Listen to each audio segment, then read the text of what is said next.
गणेशाय नमः कि गणपति अथर्वशीर्ष के 8वें 9वें और 10वीं जो ऋचा है, इस ऋचा में गणेश जी के स्वरूप का वर्णन किया है।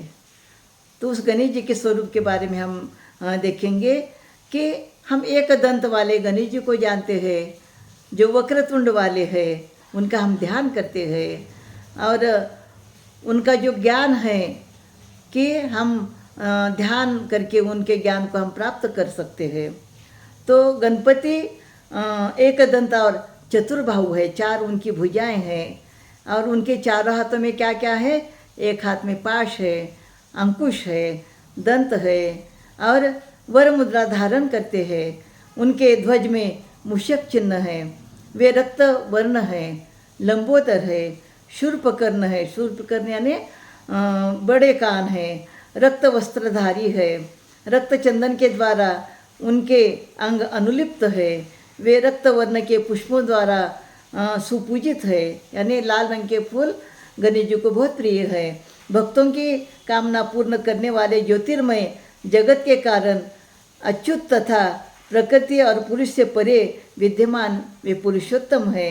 सृष्टि के आदि में आविर्भूत उनका इस प्रकार का वह रूप है और इस प्रकार के उनके रूपों का हमें नित्य ध्यान करना चाहिए।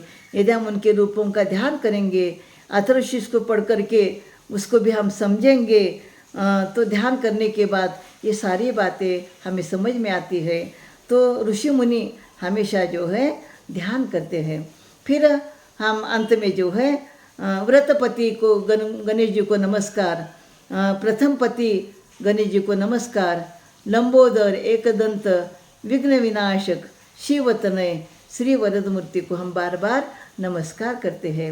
वास्तविक रूप से देखा जाए तो गणपति अथर्वशीर्ष के ये जो 10 ऋचाएँ हैं, 10 ऋचाओं के अंदर हम सरल सरल अर्थ न लेते हुए हमें उसके अंदर अपने अंदर जो ऊर्जा है उस ऊर्जा को बढ़ा करके, ध्यान से बढ़ा करके, ध्यान तो जप तप से हमें बढ़ाना चाहिए और उस ऊर्जा के कारण हमें अपने जीवन को सफल बनाना चाहिए। ये मुझे यानी कई अभ्यासों के व्याख्यान सुनने के बाद ये अर्थ जो सरल अर्थ का जो अलग अर्थ है मुझे वो समझ में आया, वह अर्थ मैंने आपके सामने रखा है।